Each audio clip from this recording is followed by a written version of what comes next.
Hello, buddy, this is RJ Epic here, and welcome to the final part of the Comic Countdown number 11. This is part 3, and actually, before we even start, Happy New Year, everybody. It is the first day of 2016. It is January 1st, and I'm sorry I did not upload anything yesterday or record at all, because I was just having a day to myself and relaxing and chilling. Because it was New Year's Eve, but I have nothing to do today, so I'm going to be recording quite a bit for you guys. It is afternoon, getting to late afternoon already, and I haven't really done much today, so I'm like, okay, let's start this now, let's do this. This is the perfect time for me. I should probably be letting the natural daylight in here, so that might be better lighting, but I got my light on for this. So, we're ready. Also, if you guys do not know what the Comic Countdown is, this is one of my favorite series to do. It's a series where we go through the comics from my latest comic haul, and we rank them from my least favorite to my favorite. But with this last haul, I had 18 books, so I separated into 3 parts, and this is the final part. 6 comics each part, and we are gonna have a good time here today. The last part, I wasn't all that energized and all that enthused, but today I am ready to go. Not only am I ready, but also this is 12 Days of Comics, Day 10. I'm going to be doing the other 2 parts, hopefully later. So you guys will be getting 3 parts of 12 Days of Comics Day and finishing it. And then, I don't know, I might release something special for New Year's. I'm not sure yet. I actually just thought of something I could do. But I also have a lot of Funko Spotlights to do, like a lot. I have 8 Funko Spotlights to do. I actually had 7, but I just got another new one the other day. So, I mean, we're going good. I'm like gone crazy with Funkos now. I have 16 Funkos altogether. The new ones is actually sitting on my floor right now, waiting to be videotaped and videoized. But anyway, let's go through the books we're going to have for today's Comic Countdown. We have The Walking Dead number 149, The Devil on Your Shoulder. We have The Amazing Spider-Man number 5. We have Spider-Verse number 4 of 5. We have Grayson number 1. We have We Stand on Guard number 1. And we have Battle World Ultimate End issue number 1 of 4. So I am ready to go. We are ready. Okay, so what is my number 6 you're asking right now? My number 6 is Spider-Verse issue number 4. This was a good issue yet again. I've liked every issue of this mini-series thus far. I have one final issue to get if you obviously do the simple math that there is. So we get introduced to this powerless Peter Parker. This Spider-Man lost his powers, and he and Gwen kind of ran into each other. And then this issue's kind of about revelations and them discovering a ton of stuff. And at the very end, the crime unit of the Fours comes in and we get quite a setup for the next issue. But this series has quite a cast of characters. This is one of the greatest cast of all series this year. We have some amazing Spider people. We have Spider-Man India. We have Spider UK. We have Spider Gwen. We have Spider Girl, the Honor Horizon version. We have Spider Ham, and we even have one of my favorite Spider-Man, Spider-Man Noir, who is awesome in my opinion. And I am excited to see if I can find the last issue of the series, and I really hope I can. But when I checked last time, I couldn't find it, or else it'd probably be in this haul. But at the same time, I didn't really look that hard, so I'm going to have to look again. But if I can't find it, I'm going to be a little upset. But if I can find it, I will be getting that definitely soon. So I want to finish up. That's one of my New Year's resolutions for 2016 is to finish up some of my series that I've been dragging out. Because I have a lot of series I've dragged out, like a ridiculous amount. And this is... it's only a 5-issue series, so I don't feel as bad, but I do want to finish it up, and since I've got 1 issue left, I'll be trying to get that soon. Anyway, so there's one Secret Wars book out of the way. Now, will the next one be next, or will it be hanging on? In fact, it will be hanging on, because my number 5 is The Walking Dead issue number 149. Now, I was going to put this higher, but I was impressed by the next issue, my number 4, that it has done better than I thought it was going to do. So, that is what we have here. So, The Walking Dead issue number 149, this was a great issue. It would have been higher on the list if the thing that kept this issue amazing wasn't just the fact, okay, the thing that made this issue awesome, and why I'm so pumped for Walking Dead number 150, is the interactions in this issue between Negan and Rick. This was a great issue for character interaction, especially between those two. I actually can't remember anything else that happened besides these two talking, literally. I think this is a bit bigger issue too for the lead up to 150. Something big is gonna happen, I think. I don't know what. So something, I don't even know that somebody's gonna die. I just think something big in general is gonna happen. So I would be prepared, and I would try to get as many. I'm gonna try to get, I think, as many covers as I can of that book. Maybe not right away, but I'm gonna try to get hopefully try to get different covers, because that's what I like to do too. I haven't actually gotten a variant cover, I haven't gotten more than one cover for a book since All New Archie issues number 2 and 3. So yeah, that's literally, that's the last time I went variant picking, because I got I got 2 free variants for each book. I know I got free for the first, for number 2, and 2 were free, I'm pretty sure, for number 3 also, so that's pretty cool in my opinion. But yeah, I can't remember. This actually, in terms of letter columns, I'm someone who, I've talked about this in the last part, I'm someone who really likes letter columns, but actually, the letter columns in this weren't as, fun as usual, weren't as good as usual, but that's fine with me, because I'm here for the comic more than the actual letter column, so that's cool. Anyway, we're gonna move on to my number 4, which we're actually clearing up the top row with Amazing Spider-Man number 5. Yes, this is the book that impressed me in this part. I was expecting, after reading issue 4 and after basically kind of being disappointed and let down by this series thus far, except for issue number 3, which was one of maybe my favorite issues of the year. It depends. I'm still gonna make that video too. That'll be coming out hopefully in the next few days, I'm hoping. But I gotta go through every friggin' comic that I've bought that came out this year. Not that I bought this year, because actually something like a Grayson is not on, is banned from being on my top 10 list of 2015, because it did not come out this year. It came out last year, even though I bought it this year. It doesn't count. It had the book has to have come out in 2015 to be on my top 10 list of 2015. So yeah, so that means any other book in this part is eligible, but there are some that may not be. But anyway, back to the cause at hand. Amazing Spider-Man number 5. We had some crazy stuff happen. We got to see how powerful Peter has become. We've also seen his character relationships, and we get to see a lot of S.H.I.E.L.D. in this series, in this issue too. Also in this issue, the Zodiac is basically kind of no more. It's just Scorpio by himself now. He tried to kill everybody, but Spider-Man saved them all, because that's how Spider-Man do.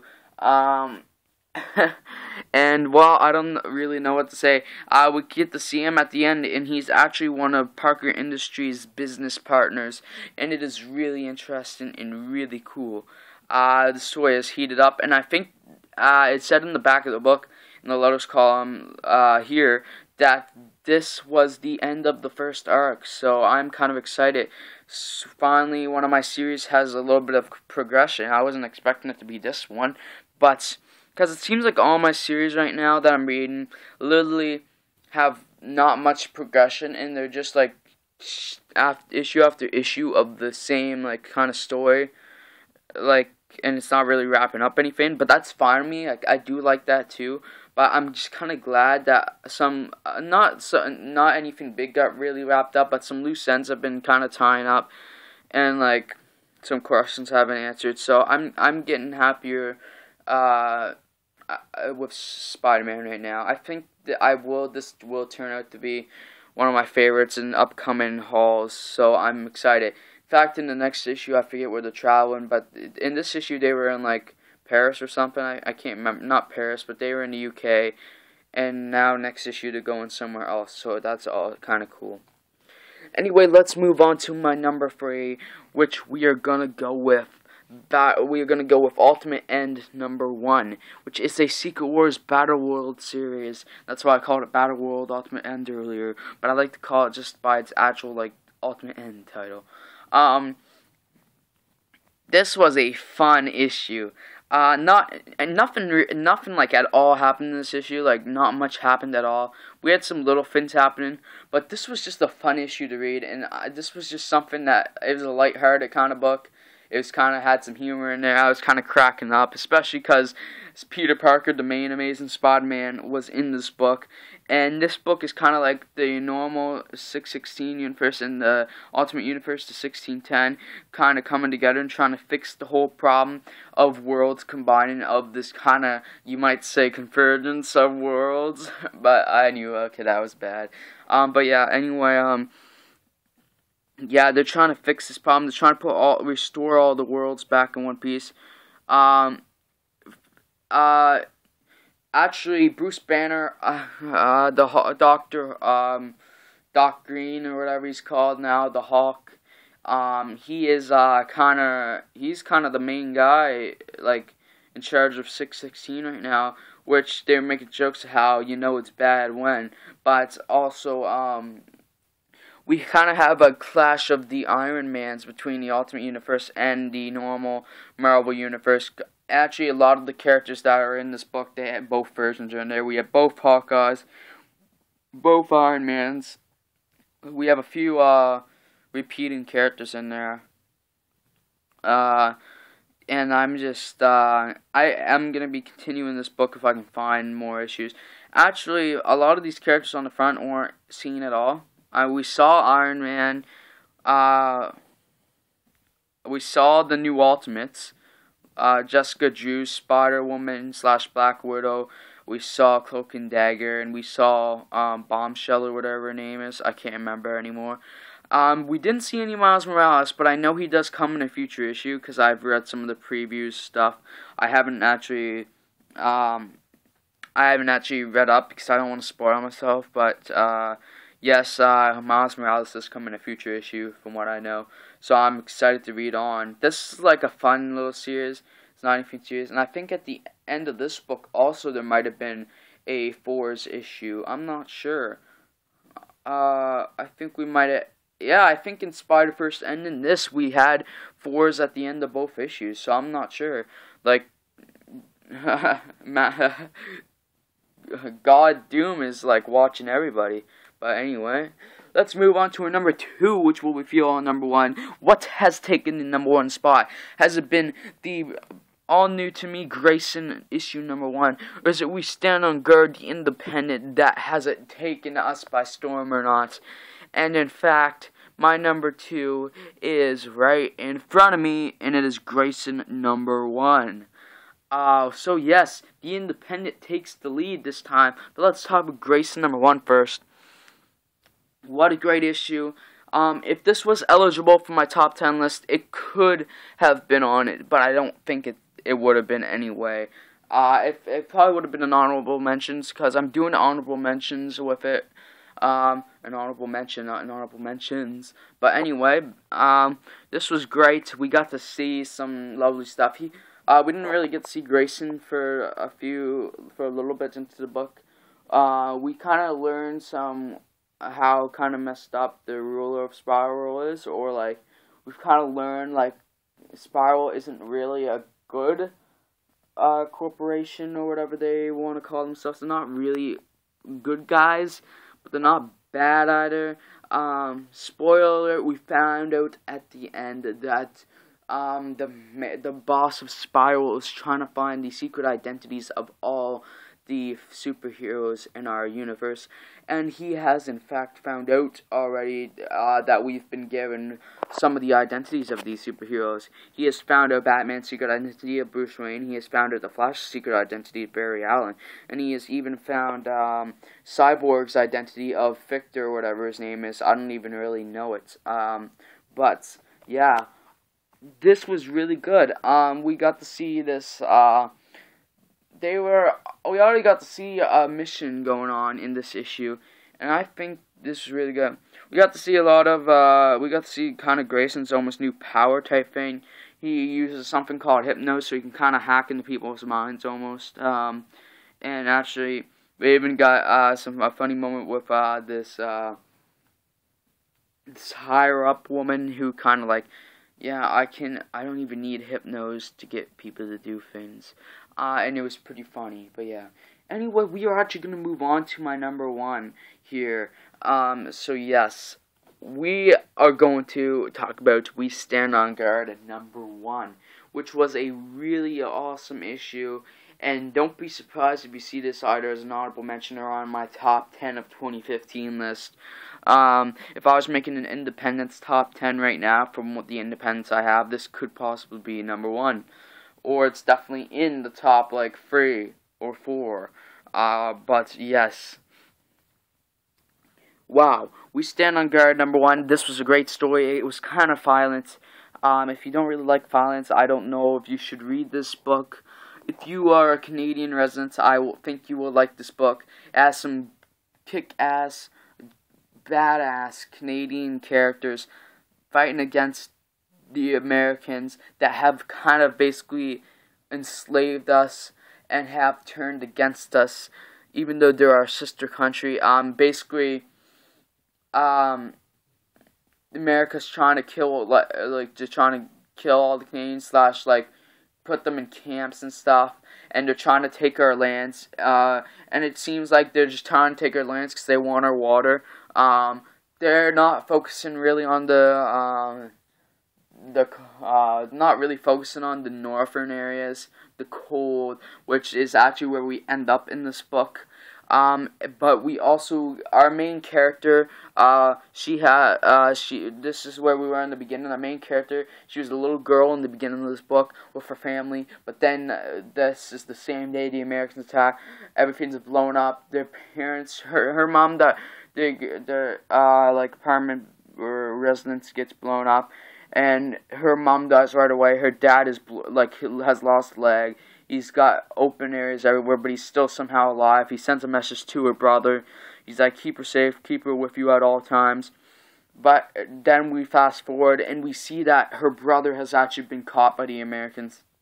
Not killed, at least we don't know that he's been killed. And she is the only one left now. And then she later runs into these huge robots that the Americans have, and is then saved by this group of characters, this group of badass, kick-ass Canadians that has kind of saved her, and that she's with now. And we also see a death of one of those characters, spoiler alert. But yeah, this was an awesome book. I think all Canadians will appreciate this, because I think it's kind of, you can kind of tell where this is probably going to go, with Canadians winning in the end and everything being whatever. But yeah, this is kind of almost like a what-if story. Like, what would happen if America tried to take over Canada, or what would happen if a situation like that happened. Like, they kind of touched upon how we're not really, almost in the beginning, we're like, well, we're never attacked, so why do we have to, why worry, whatever. And, this kind of, focuses on what some people might think about every day, what some people have probably thought about before. And there were some Canadian references in here that were kind of cool. I'm just, so happy with this book. Anyway, we're going to be moving on to cover of the week / haul right now.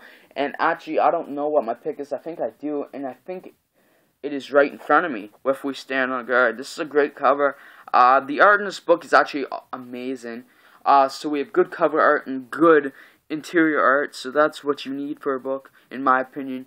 But yeah, anyway guys, I'm going to let you guys go. If you have watched this video or have enjoyed it, please like, subscribe, comment, and even share the video if you want to. I'm not going to force you, but I'm asking if you like the video, if you like my content, to please do what you will. And I would like some feedback anytime. And if you want to tell your friends or just share this video in general, then you can go ahead and do that. I'm not going to force your hand or anything. Not like I can't like put my hand through the screen, but you're like, press the like button. But anyway, yeah, I am excited. You guys will be getting some other videos later on. Hopefully the last 12 Days of Comics video. And you guys should be definitely at least getting one Funko Spotlight. And I might actually do that right now, after I charge my phone up a bit. But yeah, anyway, like I said, thank you all for watching, and peace out.